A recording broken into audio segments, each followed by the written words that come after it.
So I really hope that you got something from my testimony about my illness. There's an even bigger testimony that goes along with it. So, like I said, I'm 34.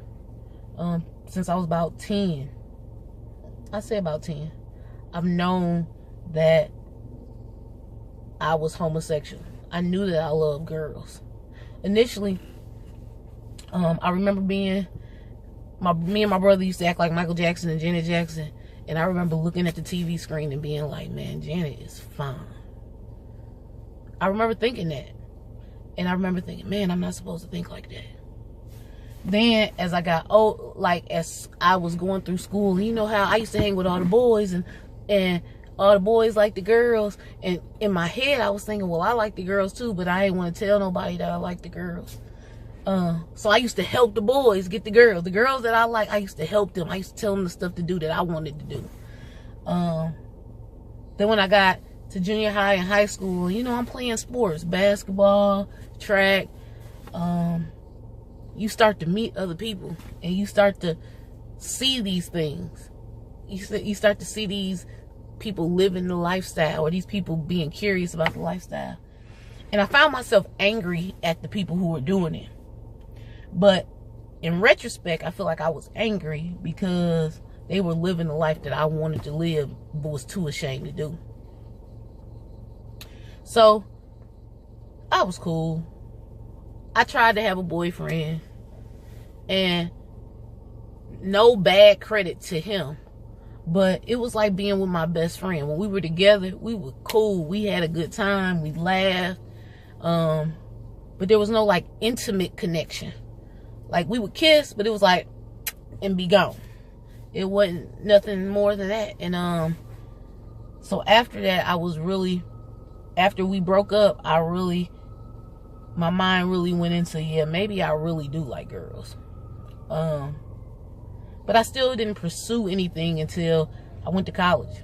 I went to college at Tennessee State. I was 800 miles away from my family, from the people who knew me. I could be myself. So I get there, and it's funny how people who are living one way and doing certain things can always find people who are living that way and doing those things. I know a pastor who once said, you can have 100 people in a room and 2 of them be crackheads on different sides of the room, but the crackheads will find each other. That's so real. So I get to school and I start meeting people, and you know, people start, you know, associating with you, and then I start hanging with all the gay people. And then they start questioning me like, well, what's up? You ain't really messing around with nobody, but you with us. And you know, they always say birds of a feather flock together. So I started to explain to them my curiosity about the lifestyle. And so initially, after some time, I came out as bisexual. It was because I just didn't really know what I wanted to do. I came out as bisexual because I was like, I can find a man attractive. I just don't really want to sleep with one. But it was like after I went to college and when I came back home, it's like I couldn't hide it anymore. So I just started, you know, telling my friends and stuff like, you know, I'm gay, blah, blah, blah. Then when I moved to Indianapolis to do the surgical tech program, I was by myself. Who cares? Who cares what I'm doing? So I'm meeting people on the internet. I had one of my friends introduced me to somebody, and I fell in love, and I'm not ashamed to say that I fell in love with somebody. And before I know it, they were here and they moved in with me, and my mom and dad would come visit me. Now I'm living in a 1-bedroom apartment, and my mom and dad would come visit me, but it's like they didn't acknowledge that this was somebody that I was with. And then I realized I never really had a conversation with my family about, you know, how I was living and what I was doing. So one day I called my mom. I'm not gonna lie to you, I was highly inebriated. I had drank a lot, but it was like liquid courage. I'm just being as transparent as I can. Like liquid courage. And so I called my mama and I was like, Mama, I'm gay. Oh, well, I didn't know. I kind of thought, but I was like, Mom, I live in a house with a whole nother woman in this one bedroom. She didn't have a whole bunch to say. She just said, Corey, you know I love you. I just need to let it process. And she was like, I'll tell your dad. Now, I didn't really feel like I needed to tell my dad. Because at some point, my dad had said to me, I don't even remember what we were doing, but he was like, if you happy, I'm happy. And I thought that just meant, you know, he knew.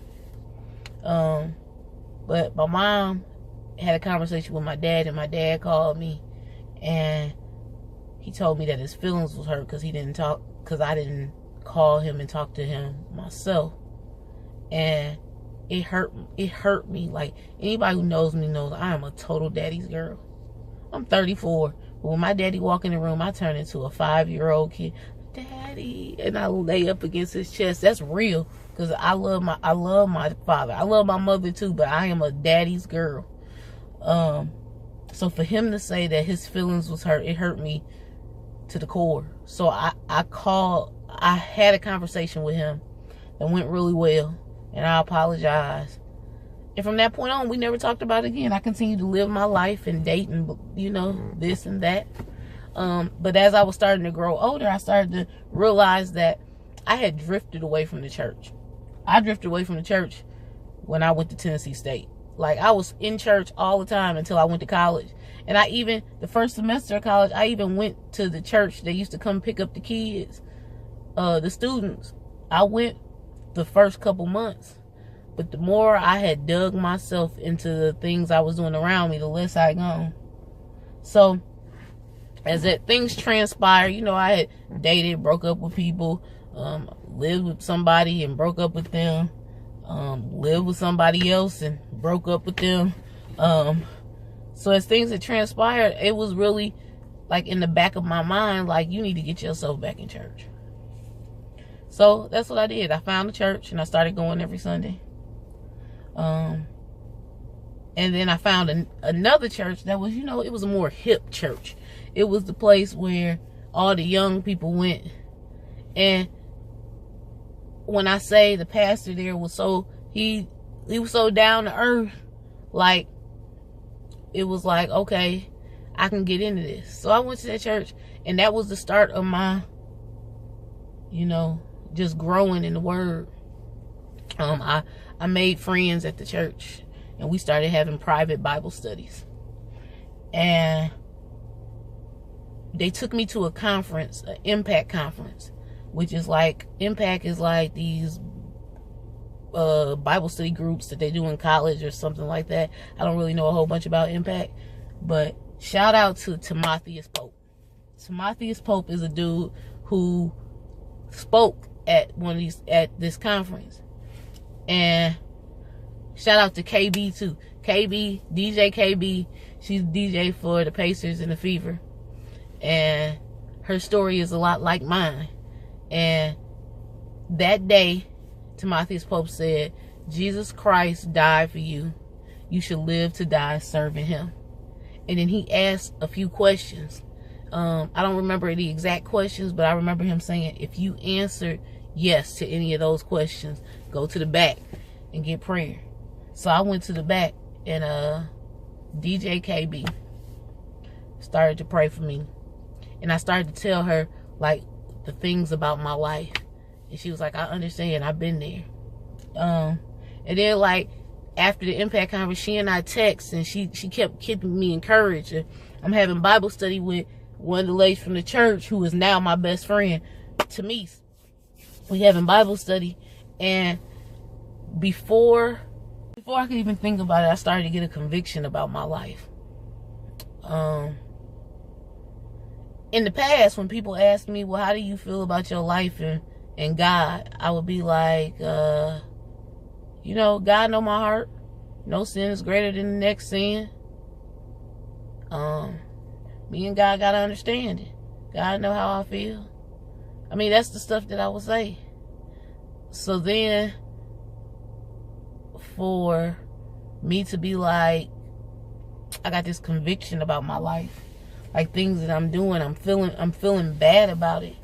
And then I started to learn that when you get a greater spiritual relationship, a more intimate relationship with God, more personal relationship with God, then you start, the things that aren't right in your life, God will show you. I'm not knocking anybody who is gay. Not at all. I still have mad respect for all the people that I hung out with, all the people who I befriended. I'm just saying, this is what God is doing in my life. So I started to get a conviction about the things that I was doing. So about 3 years ago, just cold turkey. Like, I'm done messing with girls. I want to live a life that's more pleasing to God. And believe me, it's been hard.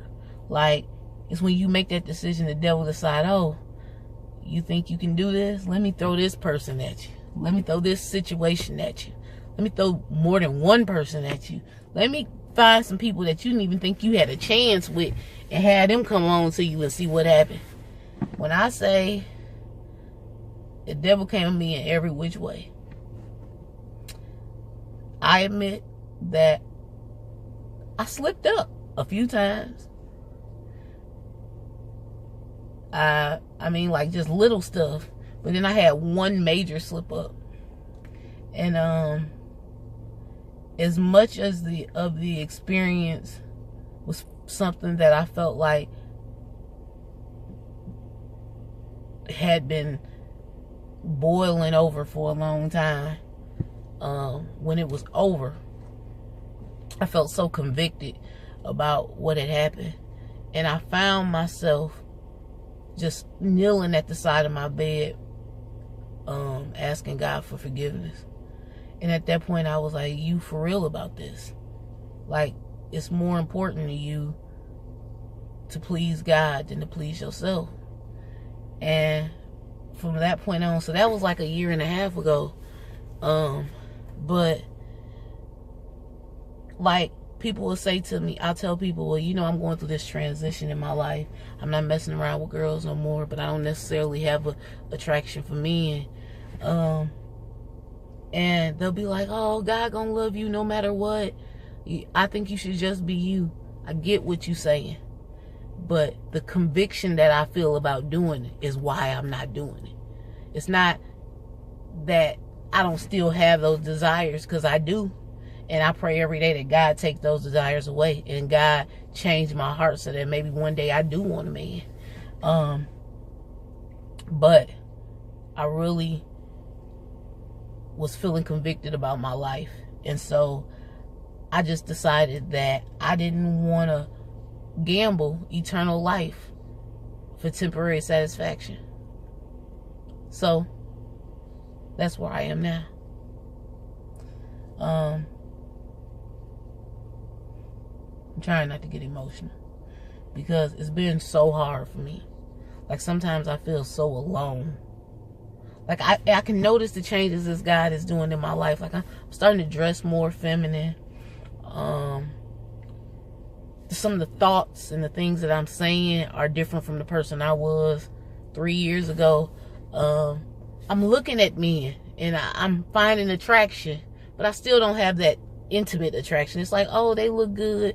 Oh, maybe I should go on a date. I still yet to go on a date.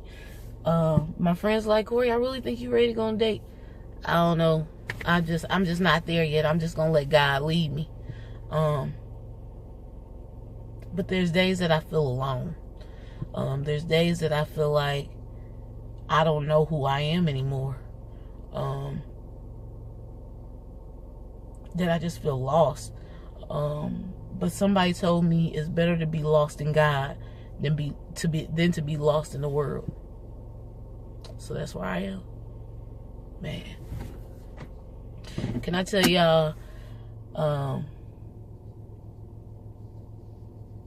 it's a constant fight.